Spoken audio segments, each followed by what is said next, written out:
नमस्कार, मैं हूं आनंद और आप देख रहे हैं समाचार फॉर मीडिया का खास कार्यक्रम सफर कामयाबी का।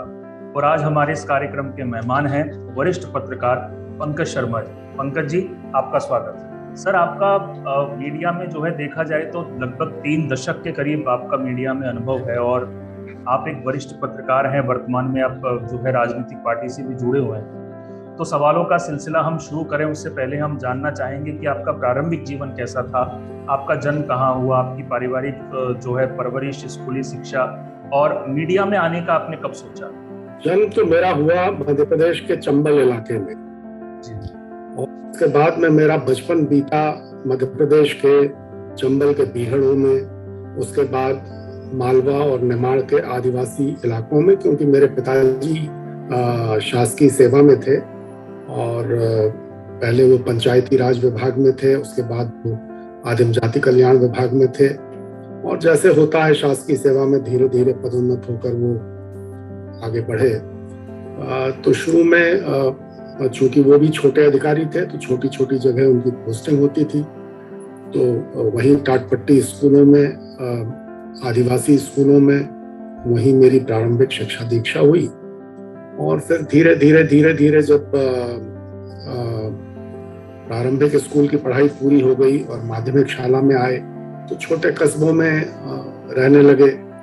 उसके बाद थोड़े और बड़े शहरों में रहने लगे और फिर अंततः मैंने अपनी जो ग्रेजुएशन है वो विक्रम यूनिवर्सिटी से किया और पोस्ट ग्रेजुएशन मैंने इंदौर यूनिवर्सिटी से किया, वहाँ के क्रिश्चियन कॉलेज से। इसके भी पहले का कहें तो जिसको पट्टी पूजा हमारे यहाँ कहते हैं, पहले एक तख्ती आती थी लकड़ी की जिसको गेरू से पोत के फिर शीशी से चमकाते थे और खड़िया और बर्रों की कलम होती थी उससे, उस पर तो पट्टी पूजा मेरी ननिहाल में हुई। मेरे नाना जी भी अध्यापक थे, तो बहुत ही सख्त किस्म के थे और उनके छात्र आज भी जो हमारी उम्र में आ गए हैं तो वो अब भी उनको याद करते हैं कि किस तरह के अनुशासित व्यक्ति वो थे। तो पट्टी पूजा मेरी वहाँ हुई और फिर चूंकि मैं एक तरह से अपने चाचा ताऊ में पहली संतान था, छोटा बच्चा मैं ही था, तो बाकी का गर्मियों की छुट्टियों मुझे अपने गांव में रहना पड़ता था और फिर 1-1.5 साल मैंने गांव में भी वहीं पढ़ाई की। मेरे पिताजी उत्तर प्रदेश से मध्य प्रदेश गए थे, मेरा जन्म तो और शिक्षा दीक्षा मध्य प्रदेश में हुई। तो उत्तर प्रदेश में हमारा छोटा सा गांव है अलीगढ़ जिले में, अभी भी है, कभी कभी जाना आना होता है। तो बाकी का जीवन वहाँ बीतता था, हर गर्मियों की छुट्टियों में तो बीतता ही था। 1-1.5 साल में वहीं रह के पढ़ा भी, तो गांव से दूर स्कूल था, दूसरे गांव में स्कूल था। जैसे होता है खेत की मेड़ पे चल के जाना, तो ऐसे अपना जीवन गुजरता रहा। पत्रकारिता में जैसा आपने पूछा आनंद जी, पत्रकारिता में आने का मैंने कोई सोचा था ऐसा नहीं है। पढ़ता जरूर मैं था छात्र जीवन से ही। जब मैं स्कूल में था 10वीं 11वीं कक्षा में था और फिर मैं वाद विवाद स्पर्धाओं वगैरह में हिस्सा लेना, जैसे तब होता है निबंध प्रतियोगिता, ये तो उस तरह की एक रुचि थी, उस तरह की दिलचस्पियां थी। तो पत्रकारिता में मैं जिसको कहेंगे कि कोई सोच समझ के नहीं आया। पिताजी तो चाहते थे कि जैसे कि आम मध्यम वर्गीय, निम्न मध्यम वर्गीय परिवारों में होता है कि बेटा पढ़ लिख कर अगर IAS हो जाए, IPS हो जाए तब तो बहुत अच्छा है, और नहीं तो कम से कम डिप्टी कलेक्टर वगैरह की परीक्षा देके उसमें पास हो जाए या फिर डॉक्टर इंजीनियर हो जाए। तो उस तरह का तो पढ़ाकू मैं था नहीं। मेरा थोड़ा एक्स्ट्रा करिकुलर एक्टिविटीज में ज़्यादा था, साहित्यिक गतिविधियों में था, विवाद वगैरह में था, फिर थोड़ा सा छात्र राजनीति में भी था, थोड़ा खेलकूद में भी था। तो मैं उस तरह का कोई बहुत पढ़ाकू था ऐसा नहीं था। तो मेरे IAS IPS बनने की संभावना तो नहीं के बराबर थी, डॉक्टर इंजीनियर बनने की भी करीब करीब शून्य थी। मैं गया, मैं हायर सेकेंडरी के बाद BSc में मैंने एडमिशन लिया और BSc में मैं थियरीज में तो पास कर गया, लेकिन प्रैक्टिकल में तरह तरह के टीचर्स होते हैं, उनके भी अपनी तरह तरह की एक अलग राजनीति और इच्छाएं होती हैं। तो प्रैक्टिकल में मैं फेल हो गया। आमतौर पे होता ही है कि बच्चे प्रैक्टिकल में तो जरूर पास हो जाते हैं, थ्योरी में फेल हो जाते हैं। हाँ, तो फिर उसके लिए जब सप्लीमेंट्री परीक्षा देने की नौबत आई तो मेरे पिताजी ने मुझसे कहा कि बेटा ये साइंस तुम्हारे बस का नहीं है, तुम आर्ट्स ले लो, साइंस नहीं लगता तुम्हारे बस का है। लेकिन उस जमाने में आर्ट्स लेना यानी आर्ट्स को तो लड़कों का विषय ही नहीं माना जाता था, साइंस में ही सब लोग जाना चाहते थे। लेकिन ठीक है, मैंने उसको बदला और फिर मैंने बीए मैंने हिंदी साहित्य, अंग्रेजी साहित्य और अर्थशास्त्र में किया, वो मेरे विषय थे। और फिर मैंने एमए इंग्लिश में किया क्रिश्चियन कॉलेज इंदौर से। और इस बीच में मैं थोड़ा बहुत इधर उधर दिखाने के लिए कॉम्पिटिटिव एग्जाम्स देता रहा, लेकिन मैं जानता था कि उसमें मेरा होना जाना तो है नहीं। तो संयोग से अच्छा, उसी वक्त नई दुनिया हमारे यहाँ इंदौर में बहुत बड़ा अखबार था, मध्य का तो सबसे बड़ा था ही, देश में भी उसकी बहुत प्रतिष्ठा थी। तो राजेंद्र माथुर जी वगैरह से मेरा छात्र जीवन से ही एक जान पहचान मिलना जुलना था। तो टाइम्स ऑफ इंडिया ग्रुप का उस जमाने में एक ट्रेनिंग स्कीम हुआ करती थी, और तब ये एमबीए वगैरह का ज्यादा प्रचलन नहीं था। तो टाइम्स ग्रुप क्या करता था कि उनका एक ट्रेनिंग इंस्टीट्यूट था बॉम्बे में, पतंजलि सेठी उसके डायरेक्टर थे। तो हर साल ऑल इंडिया कंपटीशन करा के टाइम्स ग्रुप हिंदी के 2 पत्रकार और अंग्रेजी के 2 पत्रकार और 2 मैनेजमेंट और 2 मार्केटिंग ट्रेनिंग, इस तरह का एक ऑल इंडिया कंपटीशन से सिलेक्ट करके, और फिर उन लोगों की 1 साल की ट्रेनिंग मुंबई में होती थी। हर साल विज्ञापन निकलता था। तो और बड़ा ऐसा माना जाता था कि जैसे सुरेंद्र प्रताप सिंह वगैरह सब उसी, राम कृपाल सिंह हैं, वो भी उसी ट्रेनिंग स्कीम से गए, बहुत बड़ा नामचीन लोग गए। तो 1979 में मैंने एमए फाइनल की एग्जाम दी ही थी, और वो विज्ञापन निकला। तो उसमें पहले 4000 शब्दों का करंट टॉपिक पे एक आर्टिकल भेजना होता था साथ में एप्लीकेशन के। 4000 शब्दों का? 4000 शब्दों का। तो वो मैंने अटल बिहारी वाजपेयी विदेश मंत्री थे, और आपको याद होगा वो चीन की यात्रा पे गए थे, और चीन की अपनी यात्रा वो अधूरी छोड़ के चले आए थे। तो भारत चीन संबंधों पे मैंने वियतनाम पे हमला कर दिया था, तो उसका कारण वो छोड़ के चले आए थे।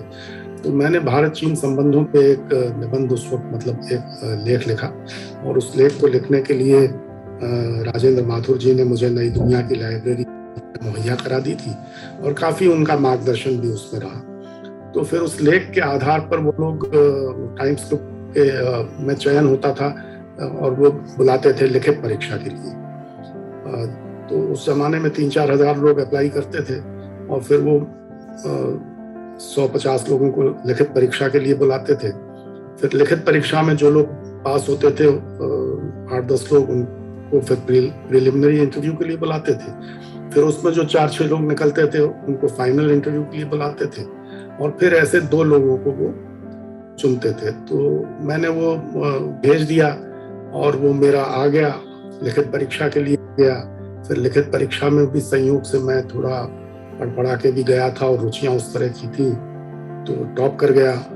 फिर प्रीलिमिनरी इंटरव्यूज हुए, उसमें भी पता नहीं संयोग से मैं टॉप कर गया, और फिर फाइनल इंटरव्यू हुए तो उसमें भी मैं संयोग से टॉप कर गया। मुझे लगता है उसके पीछे कारण ये रहा कि मुझे कोई इस तरह का, मेरे मन में ये नहीं था कि अरे ये मुझे नौकरी मिलेगी कि नहीं मिलेगी। तो मेरा आत्मविश्वास काफी ऊंचा था। तो हो गया। फिर मैं 1979 में चला गया बम्बई, और वहाँ 1 साल का प्रशिक्षण करके फिर उन्होंने मैं चाहता तो था बम्बई में ही काम करना, लेकिन फिर उन्होंने मेरी दिल्ली पोस्टिंग कर दी, तो यहाँ आ गया। तो आप समझिए 1980 से फिर उसके बाद में मैं नवभारत टाइम्स में रहा, अलग अलग पदों पे। पहले ट्रेनी जर्नलिस्ट था, फिर सब एडिटर था, फिर सब एडिटर कम रिपोर्टर था, फिर रिपोर्टर था, फिर करस्पॉन्डेंट हुआ, फिर स्पेशल करस्पॉन्डेंट हुआ। बस इस तरह करके, और करीब पहली नौकरी थी, और वो ज़माना आज की तरह नहीं था कि 2-2 साल में, 1-1 साल में, 3-3 साल में नौकरियां पत्रकार बदलते हैं। तब तो ये था कि डोली जाती थी तो अर्थी आती थी, और टाइम्स ग्रुप सबसे बड़ा ग्रुप था। संयोग से मुझे वहाँ काम करने का मौका मिल गया, तो बस पहली और मेरी अंतिम नौकरी थी। आपने लगभग 27 साल तक नवभारत टाइम्स में ही जॉब किया, आपने छोड़ा ही नहीं उसे? नहीं छोड़ा। बहुत मौके आए छोड़ने के, लेकिन कभी छोड़ने का मन नहीं हुआ। सर जैसा कि आपने बताया कि टाइम्स ऑफ इंडिया में इस तरीके की जो है एग्जाम होती थी और उसके बाद आपकी 1 साल की ट्रेनिंग हुई, तो आप हमारे दर्शकों के लिए बताएंगे कि वो 1 साल की ट्रेनिंग में आपको मतलब किस तरीके से ट्रेन किया जाता था, क्या क्या सिखाया जाता था? देखिए उसमें क्या था, उस जमाने में ज्यादातर लोग तो हाथ से ही खबरें लिखते थे। तो एक तो टाइपिंग सिखाई जाती थी, तो हम लोगों को एक टाइपिंग इंस्टीट्यूट जाना पड़ता था टाइपिंग सीखने के लिए। फिर स्टेनोग्राफी सिखाई जाती थी। आप जानते हैं पहले तो मतलब, अब आजकल तो बहुत से साधन हैं, तो पहले तो जो भी कोई बोलता था तो उसको लिखना होता था, तो शॉर्ट हैंड सिखाया जाता था। फिर बाकी चीजें थी, जैसे पत्रकारिता जगत से जुड़े जो नियम कानून कायदे हैं उसके बारे में बताया जाता था, राष्ट्रीय अंतर्राष्ट्रीय राजनीति के बारे में बताया जाता था, और इस तरह के बहुत सी चीजें थी। फिर बीच बीच में आपसे बहुत सारे प्रोजेक्ट्स पे काम कराया जाता था। फिर एक छोटा सा इन हाउस अखबार भी निकलता था, उसमें भी आपको अपना लिखना है, या लेआउट, डिजाइनिंग। फिर प्रिंटिंग से संबंधित सारी जानकारी दी जाती थी। उस वक्त मोनो मशीन्स थी, लाइनो मशीन्स भी नहीं आई, मशीन्स भी बाद में आई। तो ये जो मेटल है ये पिघलता रहता था और टाइप होके वो उसके, और फिर पेज मेकिंग। तो कंप्यूटर का उतना जमाना था ही नहीं, तो ये सब चीजें मैनुअल जिस तरह होती थी वो दौर ही अलग था। तो वो मशीनें, अच्छा फिर यानी आपको आज क्या है कि आज आपका जो फाइनल प्रोडक्ट है वो कैसे बना है उसके बारे में किसी पत्रकार को कोई जानकारी नहीं होती। ये होता था कि हर चीज से एक जुड़ाव होता था। कैसे तो कंपोजिंग हुई है, कैसे पेज बना है, कैसे फिर उसकी प्रिंटिंग हुई है, तो उस सब में भी एक इन्वॉल्वमेंट रहता था। खाली प्रशिक्षण के दौरान नहीं, मतलब जब दिल्ली में आ गए तो नीचे पे सब एडिटर थे, तो नीचे पेज बनवाने भी जाना पड़ता था। तो छपाई से जुड़ी चीजों से आपका जो एक तारतम्य बैठता है, तो एक अलग तरह का अपने लिखे हुए शब्द को मुद्रित अवस्था में देखने, आपने लिखा और फिर वो मुद्रित अवस्था में देखने, उसके बीच की जो प्रक्रिया है वो उसमें कितना आनंद है और उससे जुड़े रहने का कितना आनंद है, ये आज उस तरह नहीं है। तो एक पहले पता होता था कि आप जो काम कर रहे हैं वो लोगों के सामने कैसे आ रहा है, तो काफी चीजें सिखाई जाती थी। उस प्रशिक्षण से अब तो वो बंद हो गया, मतलब बहुत साल पहले ही बंद हो गया, लेकिन उस प्रशिक्षण से जो लोग निकले हैं वो आज भी उनमें एक तरह का नॉस्टैल्जिया है कि वो याद करते हैं जबकि हम टाइम्स ट्रेनिंग में। और उस वक्त ये होता था जैसे IAS वगैरह का होता है ना, तो पूछते थे भाई हाँ तुम किस बैच के हो, तो मैं 79 बैच का हूँ। अच्छा मैं 77 बैच का हूँ। अच्छा मैं 82 बैच का था। तो एक टाइम्स का वो ऐसा एक बन गया था। तो खैर सर, जैसा कि आपने बताया कि आपने तो हमेशा नवभारत टाइम्स में ही नौकरी की, और वो समय एक बहुत अलग दौर था और बहुत कठिनाइयां भी उस समय में लोगों को आती थी। तो मैं यही आपसे पूछना चाहूंगा कि उन दिनों में रिपोर्टिंग के आपके अनुभव कैसे रहे? रिपोर्टिंग के अनुभव तो बहुत अच्छे रहे। देखिए, पत्रकारिता की दुनिया एक ऐसी दुनिया है जिसमें आपको जिंदगी के जितने आयाम देखने को मिलते हैं वो मुझे लगता है कि किसी और काम में रहते हुए देखने को नहीं मिलते हैं। तुम रिपोर्टर के तौर पर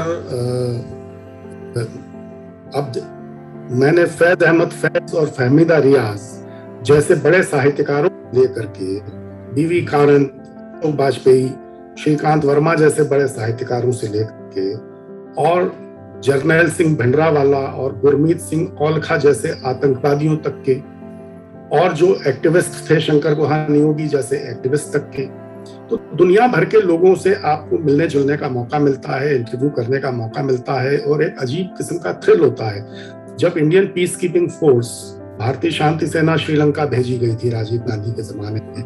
और राजीव गांधी जी को भी मैंने, जब वो प्रधानमंत्री थे तो प्रधानमंत्री के तौर पर कवर किया, और उनके साथ भी मुझे देश विदेश आने जाने का मौका मिला। उनके बाद के भी जो प्रधानमंत्री रहे, नरसिम्हा राव जी रहे, विश्वनाथ प्रताप सिंह जी रहे, चंद्रशेखर जी रहे, सबके साथ एक मैंने बातचीत करने का, मिलने जुलने का, आने जाने का मौका मिलता था।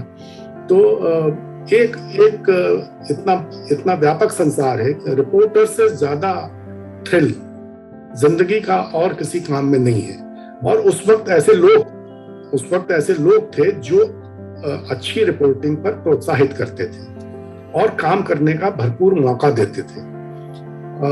तो काम करने का एक अलग आनंद था। यह आजकल की तरह मैकेनिकल नहीं था।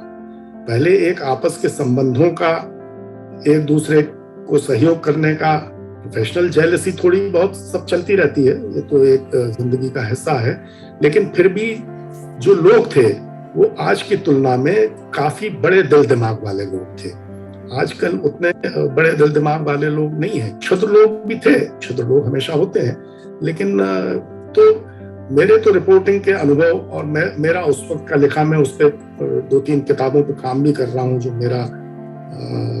मैंने तब से लेके अब तक लिखा है, उसके आधार पर आज जब मैं पीछे मुड़कर उनको चीजों को पढ़ता हूँ तो मुझे लगता है कि देखिए क्या वो भी एक दौर था, आज के दौर से उसकी तुलना नहीं की जा सकती।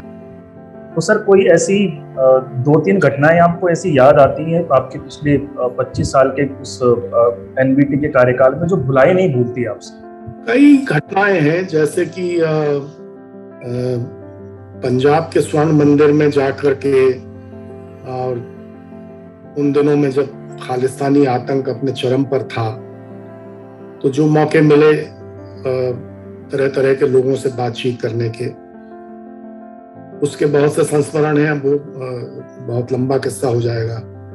फिर जैसे मैं अमेरिका गया, तो अमेरिका गया था मैं अमेरिकी सरकार के बुलावे पर 2 बार गया। तो जब मैं गया तो मैंने सोचा, वहाँ एक खालिस्तान के स्वयंभू राष्ट्रपति ने अपना गवर्नमेंट इन एग्जाइल बना रखी थी, तो खालिस्तान सरकार की स्थापना, और वो राष्ट्रपति की तरह वहाँ आए।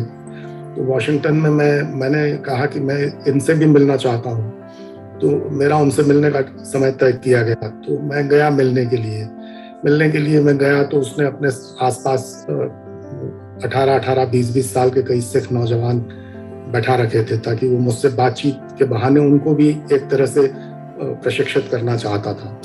तो उसने कहा कि मैं जानता हूँ बहुत से रॉ के एजेंट हैं जो पत्रकार बन के आते हैं हमसे मिलने, वगैरह वगैरह, और उसने हर तरह की बातें की।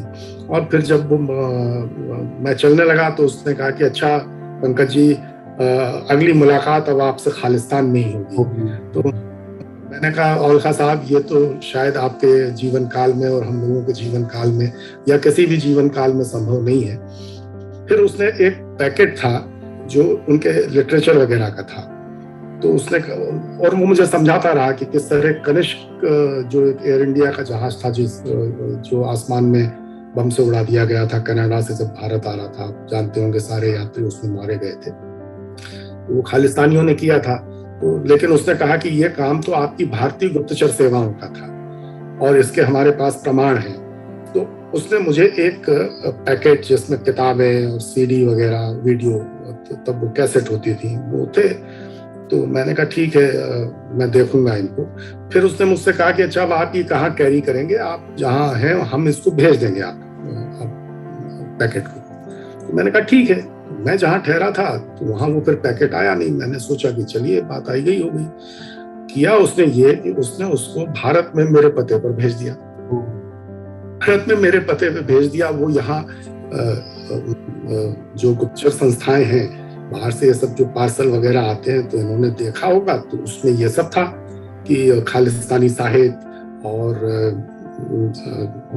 उसके जो वीडियो कैसेट और ये सब। तो जाहिर है कि उन लोगों को लगा होगा कि ये कौन आदमी है भाई ये। तो मेरे घर सारे जो आईबी वगैरह के लोग थे वो पहुंच गए। मैं तो अमेरिका में था, मेरी पत्नी थी, हम लोगों की शादी को भी बहुत ज्यादा मतलब वक्त नहीं हुआ था। तो खैर मतलब तो इस तरह की, फिर राजेश पायलट थे, प्रधानमंत्री जी भी जानते थे, मंत्री लोग भी जानते थे सबको। फिर मतलब ये कि वो उनको लगा कि नहीं भाई ये तो पत्रकार है। और फिर मेरी वहां से रिपोर्ट्स छप रही थी नवभारत टाइम्स में, तो वो मेरी पत्नी रिपोर्ट्स वगैरह दिखाई उन लोगों को, तब उनको लगा अरे पत्रकार है ये।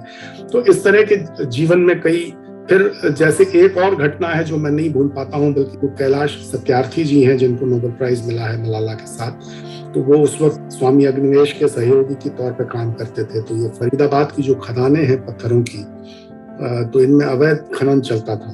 तो एक अखबार निकला था जो अभी भी है, सांध टाइम्स। तो शुरू में सांध टाइम्स में जब वो शुरू ही हुआ था, 79 में शुरू हुआ था सांध टाइम्स, तो मैं 1-2 साल उसमें रहा। तो ये अवैध खनन के बारे में मैंने काफ़ी रिपोर्टिंग की। तो उस जमाने में जैसे होता है, थोड़ी बहुत धमकियां भी मिली, और एक आध बार जैसे स्कूटर से मेरा दुर्घटना जैसी भी हुई, जिसमें ये भी संदेह हो सकता है कि जानबूझ के कुछ करने की कोशिश की गई हो। तो इस तरह के बहुत से, तो मैं तो ये कहता हूँ कि मैंने पत्रकारिता के जीवन में सड़कों की खाक भी छानी, मैं जाफना के जंगलों में भी रहा, और मैंने मैनहट्टन ऑस्ट्रेलिया के हिल्टन होटल्स के स्वीट में भी पैर पसारे। तो हर तरह का, फिर डिफेंस में कवर करता था, सिविल एविएशन में कवर करता था। हिंदी में सिविल एविएशन के कवरेज की तब तक कोई परंपरा नहीं थी। सिविल एविएशन को हिंदी समाचार पत्रों का विषय ही नहीं माना जाता था, न कोई सिविल एविएशन मिनिस्ट्री में मानता था, न हिंदी के समाचार पत्र मान कि उड्डयन जगत उनके लिए भी कोई खबरों की दुनिया हो सकती है। तो वो नवभारत टाइम्स में मैं कहूँगा कि मैंने शुरू की, और संपादक थे हमारे सुरेंद्र प्रताप सिंह और राजेंद्र माथुर जी, तो उन्होंने ये शुरू करने का मुझे मौका दिया। तो उसमें भी घूमने फिरने का, आर्मी के साथ, एयरफोर्स के साथ, नेवी के साथ, सिविल एविएशन के जिनको हम कहेंगे जंकेट्स, तो उनमें देश विदेश भी घूमने का बहुत मौका मिला। तो बड़ी मिली जुली वो रही, खट्टे मीठे अनुभव हैं, संघर्ष भी था और आनंद भी था। सर, आपने अपने जीवन के 2 दशक से अधिक टाइम्स ग्रुप को दिए, एक तरीके से हम ये मान के चले। तो आपने कई महान संपादकों के साथ काम किया होगा, उस समय तो बड़े बड़े अच्छे और बड़े महान संपादक थे। तो कुछ ऐसे संपादक आपको आज भी याद आते हैं जिन्होंने आपके व्यक्तित्व को निखारा, आपकी शैली को निखारा, आपकी लेखन प्रतिभा को निखारा? देखिए, मेरे लेखन शैली को और पत्रकारी व्यक्तित्व को अगर निखारा, तो इसका श्रेय तो मैं 2-3 लोगों को ही दूंगा जिनके साथ मैंने काम किया हो या न किया हो। जैसे राहुल बारपोते जी के साथ मैंने कभी काम नहीं किया, लेकिन राहुल बारपोते जी दुनिया के प्रधान संपादक थे, उनसे मैंने बहुत सीखा, उनसे मैं मिलता जुलता रहता। फिर राजेंद्र माथुर जी, मैं कहूँगा कि मेरे पत्रकारी जीवन में जो भी संस्कार मूलतः मुझ में आए हैं, और वो सकारात्मक संस्कार मुझे राजेंद्र माथुर जी से मिले। वरना हो सकता है कि जैसे पत्रकारिता की दुनिया में बहुत से छोटा शकील हैं, तो हम लोग भी उस तरफ जाने की ललक मन में पैदा हो सकती थी। लेकिन राजेंद्र माथुर जी ने हमेशा ये इस बात का ध्यान रखा और हमारे दिमाग में ये संस्कार घुसाए कि पत्रकारिता एक सकारात्मक काम है, और जो पत्रकार है उसको किस तरह पत्रकार ही बने रहना चाहिए। क्योंकि बहुत से लोभ लालच आते हैं, हिरन तो सबके घर आता है, कौन कौन सोने के हिरन के पीछे जाता है, नहीं जाता है, ये तो सोने के हिरन के पीछे अगर मुझ जैसे लोग नहीं गए, तो उसमें मैं मानूंगा कि राजेंद्र माथुर जी का सबसे बड़ा हाथ था, उनका बहुत बड़ा प्रभाव है। फिर सुरेंद्र प्रताप सिंह थे। सुरेंद्र प्रताप सिंह अलग तरह के संपादक थे, व्यावहारिक थे वो, लेकिन उनके भी जिंदगी में जो उसूल थे और उनमें बहुत सकारात्मकता थी, तो उन्होंने बहुत काम करने का मौका दिया। तो ये 2-3 लोग रहे जिनको मैं कहूँगा। अब बाकी जो आपने कहा कि महान संपादक रहे, तो संपादक तो सचमुच बहुत महान रहे। कौन किस कारण से महान है नहीं है, इसकी भी अपनी अपनी बहुत सी भीतरी कथाएं हैं, अंतर कथाएं हैं। बाहर से दुनिया कुछ और दिखती है लोगों की, भीतर से दुनिया कुछ और होती है। पर हाँ, ये सही है कि नवभारत टाइम्स में बड़े बड़े नाम वाले लोग संपादक, सहायक संपादक वगैरह की कुर्सियों पर रहे। उन सबके साथ काम करने का मौका मिला, उन सबसे जरूर कुछ ना कुछ सीखने का भी मौका मिला, और उनको भीतर से समझने का भी मौका मिला। तो ये भी एक आयाम है पत्रकारिता की दुनिया का कि जो नाम बहुत बड़े दिखते हैं, तो कई बार उनके दर्शन बहुत छोटे होते हैं, कहते हैं। तो ये भी है। तो सर, आपने कई पदों पर काम किया नवभारत टाइम्स। आपको ऐसा लगता है कि आप संपादक नहीं बने? संपादक क्यों नहीं बने आप? हाँ, संपादक मैं क्यों नहीं बना? मुझे संपादक बनाना आसान नहीं होता किसी के भी लिए, और मुझे संपादक बना सकने लायक जो लोग थे वो दुर्भाग्य से बहुत जल्दी इस दुनिया से चले गए। राजेंद्र माथुर होते तो जीवित रहते तो मैं जरूर संपादक बन जाता, लेकिन मुझे लगता है कि मुझ जैसे व्यक्ति से समायोजन कर पाना, उसके लिए बहुत गैप वाला व्यक्ति चाहिए। मेरा जो भी कद है छोटा मोटा, उससे बहुत बड़े कद का संपादक या व्यक्ति तो मुझे समायोजित कर सकता है, लेकिन थोड़ा बहुत अगर आसपास का है तो वो असुरक्षित महसूस करता है। तो इस वजह से मैं संपादक नहीं बन पाया। दूसरा क्या है कि मुझे लगता है कि मेरे में भी एक ये खामी है कि मैं शायद टीम वर्क का व्यक्ति नहीं हूँ। मुझे अकेले को कोई काम सौंप दिया जाए तो उसको तो मैं बहुत अच्छी तरह कर सकता हूँ, लेकिन अगर मुझे कहा जाए कि 10 लोगों की टीम के साथ या 8 लोगों की टीम के साथ या 6 लोगों की टीम के साथ काम करना है तो पता नहीं मैं वो काम कर पाता ठीक से या नहीं कर पाता, तो उसमें ये कहा होगा। तो इस वजह से मैं संपादक कभी नहीं बन पाया। सर, आजकल देखें तो बड़े मीडिया सलाहकारों का बड़ा एक दौर है। मतलब हर राज्य के मुख्यमंत्री का अपना एक मीडिया सलाहकार है, वो मीडिया को कंट्रोल करता है। 70 के दशक में, 80 के दशक में ऐसा नहीं होता था। आप तो कमलनाथ जी के भी मीडिया सलाहकार रहे, तो आपको लगता है कि जब आप एक मुख्यमंत्री के मीडिया सलाहकार होते हैं तो आप इनडायरेक्टली मीडिया के ऊपर प्रेशर बनाने का काम करते हैं, ऐसा लगता है आपको? बहुत अच्छा सवाल आपने पूछा। और मैं जब कमलनाथ जी का मीडिया सलाहकार बना, उसके पीछे का किस्सा बहुत रोचक है। वो कभी आपसे व्यक्तिगत रूप से बताऊंगा, यहाँ बताने से ठीक नहीं है। जब मैं बना तो मैंने पहले ही दिन ये साफ कर दिया था कि मैं मीडिया में सरकार का प्रतिनिधि नहीं हूं, मैं सरकार में मीडिया का प्रतिनिधि हूं, और मैं जो काम करूंगा वो मीडिया के हित में करूंगा, और वही मैंने किया।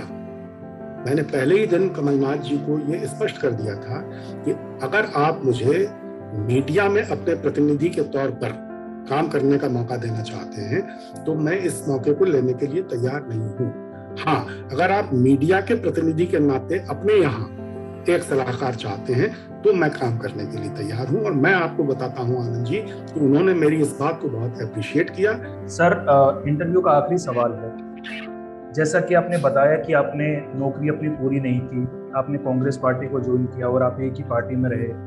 2014 में और 2019 में कांग्रेस की क्या हालत हुई वो हम सब ने देखा। तो वर्तमान में मैं आपसे ये समझना चाहूँगा कि तो कांग्रेस में आपकी जिम्मेदारियाँ क्या है, क्या आप मीडिया में अपनी बात रखते हैं या कोई और भी आपको जिम्मेदारी मिली हुई है, और भविष्य में आपके प्लान्स क्या? देखिए, मैंने जब नवभारत टाइम्स छोड़ा और कांग्रेस पार्टी ज्वाइन की तो पहले मैं कांग्रेस पार्टी का जो मुखपत्र है कांग्रेस संदेश, तो सोनिया गांधी जी ने मुझे कांग्रेस संदेश में काम करने के लिए कहा और कांग्रेस संदेश में देखता था। तो शुरू में करीब 2-2.5 साल मैंने कांग्रेस संदेश देखा। उसके बाद में सोनिया गांधी जी कांग्रेस अध्यक्ष थी, उन्होंने मुझे कांग्रेस का राष्ट्रीय सचिव बनाया और उस जमाने में 26 राष्ट्रीय सचिव उन्होंने बनाए थे। तो उनमें से ज्यादातर लोग महासचिवों के साथ संबद्ध रहते थे, लेकिन मैं 1 या 2 उन सचिवों में था जिनको किसी से संबद्ध नहीं किया गया था, क्योंकि मेरा काम कुछ इस तरह का था कि जो औपचारिक नहीं था। मैं अनौपचारिक तौर पर बहुत से कामों में पार्टी के मेरा इन्वॉल्वमेंट था, कांग्रेस अध्यक्ष के कामों में भी और संगठन संबंधी दूसरे कामों में भी। उसके बाद में मैं अभी इस वक्त कांग्रेस पार्टी का जो हिंदी विभाग है उसमें सचिव हूँ राष्ट्रीय स्तर पर। तो हिंदी विभाग में जो काम होता है वो मैं देखता हूँ। बीच में करीब 1.5-2 साल के लिए मैं कांग्रेस पार्टी का प्रवक्ता भी था और अलग अलग चैनल्स पर कांग्रेस पार्टी को रिप्रेजेंट करता था, लेकिन अब मैं अधिकृत तौर पर कांग्रेस का प्रवक्ता नहीं हूँ और मैं हिंदी विभाग में अपना काम देखता हूँ। रह गई बात भविष्य की योजनाओं की, तो आनंद जी मैं तो ये मानता हूँ कि जिंदगी में आपकी बनाई योजनाओं से कुछ नहीं होता, और राजनीति में तो आपकी बनाई योजनाओं से कुछ होता ही नहीं है। योजनाएं बना के रख ले, वो योजनाएं उस तरह से जिंदगी में ही पूरी नहीं होती और में तो कतई उसकी संभावना बिल्कुल ना करना चाहिए। तो जो होता है, जब होना है होगा अपने आप को। मैं पिछले कई वर्षों से अपने लिए लोकसभा निर्वाचन क्षेत्र इंदौर में अपनी गतिविधियां और सक्रियता बनाए रखता हूं। लेकिन आप जानते हैं 1989 में सुमित्रा महाजन जी जब पहली बार वहां से चुनी गई थी, और मैं आपको बताना चाहता हूं कि दूरदर्शन में जब डीडी न्यूज का मॉर्निंग ट्रांसमिशन शुरू हुआ था 1988-89 में, तो मेरी उसमें बहुत प्रमुख भूमिका थी। और 89 में जितने सांसद पहली बार चुनकर आए थे लोकसभा में, उनमें से करीब 2/3 सांसदों के इंटरव्यू मैंने किए थे। सुमित्रा महाजन जी का मैंने किया था, प्रेम कुमार धूमल बाद में हिमाचल के मुख्यमंत्री बने उनका, अनुराग ठाकुर के पिताजी, उनका मैंने किया था। अनिल शास्त्री जी पहली बार चुन के आए थे, उनका मैं, ऐसे बहुत से लोग आए थे। तो सुमित्रा महाजन जी इंदौर से जब से चुनकर आई है, इंदौर में कांग्रेस पार्टी से कोई जीता नहीं वहां उसके बाद, और सुमित्रा जी नहीं लड़ी तब भी नहीं जीता। तो हालांकि मैंने एक गलत निर्वाचन क्षेत्र चुन लिया है, लेकिन बावजूद उसके मैं वहां अपनी सक्रियता बनाए रखता हूं। और मेरी कोशिश ये है कि जब कभी भी मौका आए तो जीतने के लिए या हारने के लिए ही सही, मैं वहां से लोकसभा का चुनाव लड़ूं। लेकिन जैसा मैंने कहा कि योजनाएं कभी राजनीति में पूरी नहीं होती हैं, तो मैं भी आश्वस्त हूं कि मेरी ये योजना या इच्छा शायद ही पूरी हो। बिल्कुल सर, हमारी भी शुभकामनाएं आपके साथ हैं। पंकज जी, आपने हमारे लिए समय निकाला, हमसे बात की, सारे सवालों के बेबाकी से जवाब दिए, इसके लिए आपका बहुत बहुत धन्यवाद। आभार।